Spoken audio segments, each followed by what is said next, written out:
সরকার ষড়যন্ত্র করতেছে। কুড়িগ্রাম, রংপুর, আপনারা সবচাইতে বড় ভুক্তভোগী। আমাদের তিস্তার বাঁধ আটকে রেখে আমাদেরকে মৌসুমের সময়ে ফসল চাষ করার সময় বাধাগ্রস্ত করা হয়। আবার যখন পানির দরকার নাই তখন বন্যার পানি ছেড়ে দিয়ে আমাদেরকে ভাসিয়ে নেওয়া হয়। এই অবস্থাগুলো চলছে।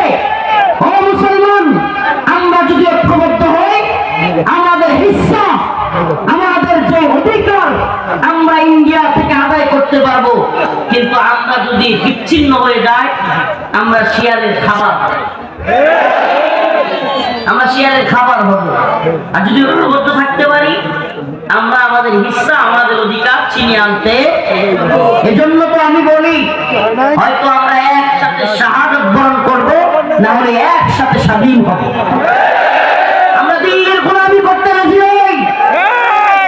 আমরা আমেরিকার, ইসরায়েলের কিংবা ভারতের গোলামি করতে রাজি।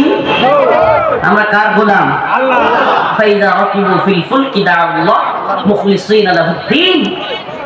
অতএব দ্বীনের জন্য কোন তামসা চলবে না। যখন বিপদে পড়লাম, ছাত্র ছাত্র সমন্বয়ক বাহবা, সাঈদ বাহবা বাহবা, আলেম ওলামা জিন্দাবাদ, মাদ্রাসা তালিবুল ইলম জিন্দাবাদ, হুজুররা কারাগারে গেছে, হুজুররা কত ত্যাগ স্বীকার করে দেয় জিন্দাবাদ।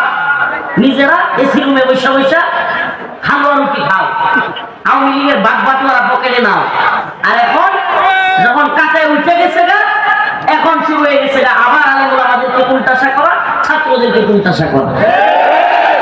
আমরা জানি ভাবে বাংলাদেশে আওয়ামী লীগকে ভারতের গোলামি, ভারতের তৈরি করতে দেয় নাই। নতুন করে কেউ যদি দিল্লির গোলামি করে, ক্ষমতার মস্তদের স্বপ্ন দেখে, আমরা দিল্লির গোলামদের বিরুদ্ধেও দাঁত ভালো জবাব দেব, দাঁত ভালো জবাব দেব।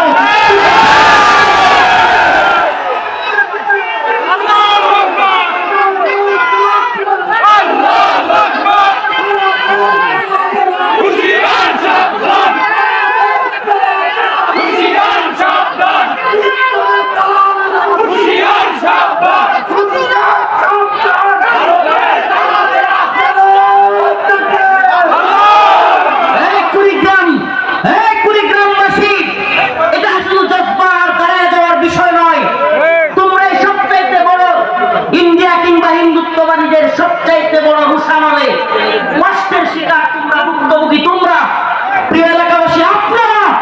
অতএব আপনাদেরকে সিদ্ধান্ত নিতে হবে, বাংলাদেশে কি দিল্লির কোনো গোলাম থাকতে পারবে? থাকতে পারবে না। দিল্লির ট্যাবলেট খায় যদি কোনো দল, আওয়ামী লীগ না, কোনো দল বাংলার ক্ষমতার মস্তদের স্বপ্ন দেখে যে দিল্লির ট্যাবলেট খায় দিল্লির গোলামি চিন্তা করে, তাহলে আমরা সকল বাংলাদেশি মুসলিমরা ঐক্যবদ্ধ হয়ে তাদেরকে প্রতিহত করব। আমাদেরকে একটা সিদ্ধান্ত নিতেই হবে, আমার দ্বীনের জন্য, ইমানের জন্য, আমাদের এই ভূখণ্ডের জন্য আমরা যে কোনো ত্যাগ স্বীকার করতে রাজি আছি ইনশাআল্লাহ। নামাজ পড়বেন তো ইনশাআল্লাহ, দ্বীনের পক্ষে অটল থাকবেন তো ইনশাআল্লাহ। জেলখানায় গিয়েছি, আল্লাহ না করুক নতুন করে জাতীয় কোন আন্তর্জাতিক ষড়যন্ত্র হইলে, দ্বীনের জন্য আবার কোন কুরবানি করা লাগলে, এগুলো ভালো দেখা যায়, লাব্বাইক ওয়া সাদাইক, আল্লাহ এবং তার রাসূলের জন্য জীবন দিতেও আমরা প্রস্তুত থাকবো ইনশাআল্লাহ। ষড়যন্ত্র অব্যাহত আছে, আপনারা কি ষড়যন্ত্র দেখতে পাচ্ছেন না? বুঝতেছেন কিছু? একদিকে বাংলাদেশের পুরো সীমান্ত একসাথে ঝামেলা করতেছে, সীমান্তের কাঁটাতারের বেড়া উঠে ফেলে, হাত বোমা মারে, মানুষকে গুলি করে মারে, এরপরে কাঁটাতারের বেড়া ভেঙে বাংলাদেশে ঢুকে যায়।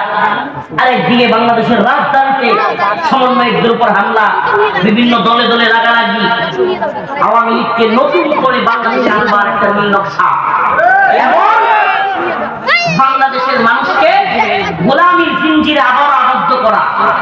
আমাদেরকে স্বাধীনতার স্বাদ আমরা যেন না পাই, আমরা যেন দিল্লির গোলামিতে চিরজীবন আবদ্ধ থাকি, এই নীল নকশা চলতেছে। এজন্য আমি আপনাদেরকে সতর্ক করে গেলাম, দ্বীনের পক্ষে অটল থাকবেন। আপনাদের এখানে মাগরিবের পরে মুখতাসার কথা বলবার কথা ছিল। এরা যারা পিলাপিলি করে আনছে এখন ওই দুইটা প্রোগ্রাম মূল প্রোগ্রাম এগুলা গুল্লাই গেছে। যে অবস্থা এখন কখন যাব সেই কি কয় মিনা বাজার, তারপরে ইসলামপুর, মানে এই যে প্রোগ্রাম এখন আল্লাহর রাস্তায় আমার জন্য দোয়া করবেন। আসলাম, দেখা হইলো, কিছু কথা বললাম, কিন্তু একটা মেসেজ দিয়ে গেলাম, সাবধান, এই বদবাটা ওয়াজ মাহফিল শোনা। আর হুজুর কি ওয়াজ করলো, ওয়াজের দিন বেশি দিন নাই, সামনে যেই দিন আসতেছে হয়তো ডাক দিয়া কুড়িগ্রাম, এইসব অঞ্চল, সীমান্ত অঞ্চল, নেত্রকোনা, এগুলো তো ব্যারাক তৈরি করতে হবে, ব্যারাক হিন্দুত্ববাদীদের বিরুদ্ধে ব্যারাক তৈরি করে আর যুবকদেরকে নিয়ে অস্ত্র নিয়ে রেডি থাকতে হবে, দিন খুবই সন্নিকটে। অতএব এই বদবাদা ওয়াজ মাহফিল, বদবাদা মাশাআল্লাহ, আল্লাহ পাক তার জজবাকে কবুল করুন, আমিন।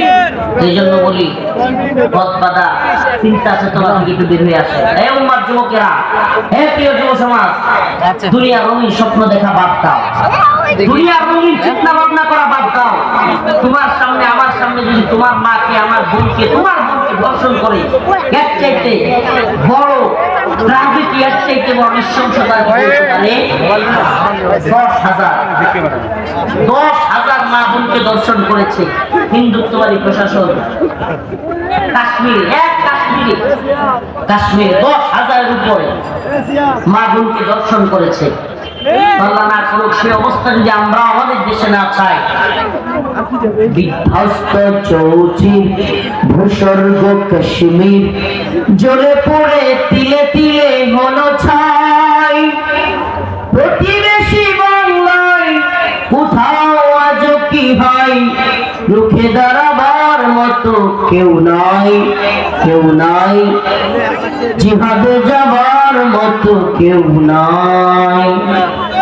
বিধ্বস্ত চৌচির ভূস্বর্গ কাশ্মীর তিলে তিলে জ্বলে পড়ে হলো ছাই।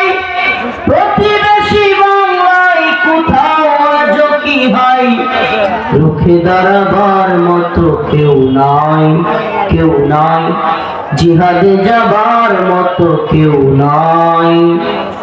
জেগে ওঠো, জেগে ওঠো, ঘুমন্ত পৃথিবীর, ভারতের ঘাত হানো দিল্লির, তোমাদের পায়ে কেন গোলামির জিনজির, ইতিহাসে আজ কেন জয় নাই, জিহাদে যাবার মতো কেউ নাই।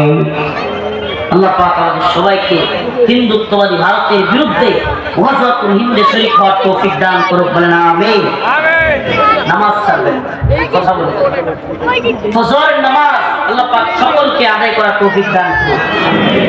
ওই যে আল্লাহরে ধোঁকা দিয়েন না, বিপদে পড়লে আল্লাহর নাম, বিপদ থেকে উদ্ধার হইলে আল্লাহরে ছেড়ে দেওয়া, এটা করা যাবে? আল্লাহর দরে রাখাইয়া বলেন, ফজর আপনার ঈমানের শক্তিকে বাড়ায় দিবে, ফজর আপনার চেহারায় নূর বাড়ায় দিবে, ফজরের নামাজ আপনার রিজিকের সাহায্য বাড়ায় দিবে। আল্লাহ পাক রিজিক প্রত্যেকের ব্যবস্থা করবে, কল্পনা করতে হবে। সুবহানাল্লাহ, সুবহানাল্লাহ, আশহাদু আল্লা ইলাহা ইল্লা আনতা আস্তাগফিরুকা ওয়া আতুবু ইলাইক। খাস করে দোয়া চাই আপনাদের কাছে, দোয়া চেয়ে বিদায় নিলাম। কেউ কিছু বললে আমার কিছু করার নেই, আসতে যে পারছি এটাই অনেক কিছু, শরীরের জন্য দোয়া করবেন, আমার জায়গা করে দেবেন ইনশাআল্লাহ। আল্লাহ যদি অক্ষর লম্বা ইনশাআল্লাহ আল্লাহ পাক আমাকে তৌফিক দেন, আশা হয় ইনশাআল্লাহ লম্বা কথা বলবো।